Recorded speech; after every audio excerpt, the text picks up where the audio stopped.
יש לי הרבה מאוד משקפי ראייה, כולם יפים, כולם יקרים, וכולם תקועים בכל מיני מגרות. כי בסך הכל זה לא נוח משקפי ראייה, במיוחד שאני מתאמנת, טוב, רשומה בחדר כושר, מזיעים, זה מחליק על הפנים, זה לא נוח. אני נפגשת כאן עם כדורסלן גילי מוסינזון, שבזמן האחרון קצת מפספס את הקליעות שלו, והאופטומטריסט גדי דיאמנט חושד שאולי בגלל שהוא צריך חדשות.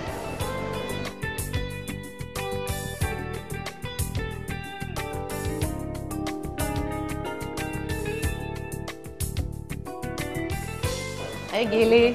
אהלן. מה נשמע? מה קורה? אתה מודד משקפיים? האמת שכן, אני כבר בגיל שאפשר להתחיל. הרכבת אי פעם משקפיים? האמת שלא, הודיעו לי רק לאחרונה שאני כבר לא רואה 6-6. הייתי צריך לעשות רישיון לאופנוע ושלחו אותי לאופטומטריסט ונדהמתי לגלות שאני, כאילו אני 6-6 קבוע, אני תמיד רואה 6-6, למה שאני לא אראה 6-6? זה מסביר כמה פיקשושים, לא? בדיוק, אז זה מעולה לי, כי יש לי תירוץ, אני מביא לאימון באשקלון, בקבוצה החדשה שלי, אני מביא את הפתק מהאופטומטריסט, שאני לא רואה טוב. כן, ככה יש לי תירוץ טוב. יש שחקני כדורסל שמרכיבים משקפיים או עדשות מגע? את האמת שהכי מפורסם בשנות ה-80 היה קרים אבדול ג'אבר, הוא היה משחק עם משקפיים כאלה בלייקרס, והיום זה כולם עברו לעדשות חד פעמיות. לפעמים לשחקן נופל באמצע משחק, ואז את רואה 10 גברים הולכים ככה בזהירות והם מחפשים את העדשה. נראה לי שגדי יתפנה והוא מחכה לך. אוקיי, נתראות אחר כך. היי גדי, מה קורה? הכל בסדר? מצוין, ואתה? הולך וטוב. הראייה מדרדרת, אבל הכל טוב. עושה בדיקת ראייה? צריך. אתה לא רואה טוב? כן, מדרדר לאט לאט, יאללה. אוקיי, אז בוא נעשה בדיקת ראייה, נראה מה אתה צריך. תניח בבקשה את הסנטר ואת המצח. אוקיי, אתה חושב שאף שלי ייכנס פה?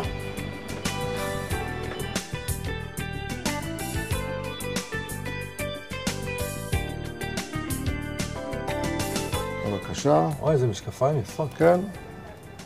אוי, זה הכי 2040. אתה יכול לזהות את הספרות בבקשה, גילי? 3, 8, 5 אני מכיר מצוין. 6 גם, יש לנו נפלא. היסטוריה ביחד. 5, 6, 9. יופי. מותר לרמות? אפשר להתקרב? אבל רגע, כשאני מגיע לקו העונשין במשחק, אני יכול להגיד לשופט, חכה רגע, להרכיב את זה, ואז זה... סיימנו את הבדיקה. יש לך ליקוי קל. באמת שרציתי לשאול, כאילו יש עדשות, יש משקפיים, מאחר ואני משחק כדורסל מקצועני, אז אולי אני חושש שמשקפיים לא יהיה בדיוק, זה לא יהיה לי נוח, זה אולי יגביל אותי בשדה ראייה, אולי עדיף עדשות. אוקיי, אני אסביר. אכן בספורט עדיף עדשות מגע מכמה סיבות. סיבה ראשונה, ברגע שאנחנו מתאימים עדשות מגע, שדה ראייה שלנו הרבה יותר רחב. בזמן פעילות ספורטיבית אנחנו מזיעים הרבה, המשקפיים גולשים לנו מהפנים. היבט נוסף, מאוד חשוב, זה כשעדשות מגע הם על הקרנית, הראייה הרבה יותר חדה, כי יש לנו את הביטול של המרחק בין המשקפיים לעיניים. סוג העדשות שאני ממליץ לך זה של חברת סיבה ויז'ן, חברה שוויצרית מאוד מאוד טובה. זה נקרא Daily Aqua Comfort Plus, זה מכור מלחות, זה עדשות מומלצות מאוד. שוב, לחות, נוחות.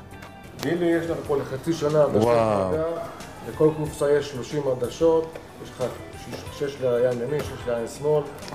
גדי, תודה רבה לך, מעריך את זה מאוד. ביי ביי. וואי, נראה שיצאת עם שלל, חשבתי שתצא עם משקפיים. קניתי מלא עדשות, מה, משקפיים זה הכי 80's, וגם זה מה שהולך היום, עדשות. ועכשיו תוכל לקרוא לסל. נכון, אני הולך עכשיו לאימון, שם את העדשות חד פעמיות שלי ויקרא מלא סלים.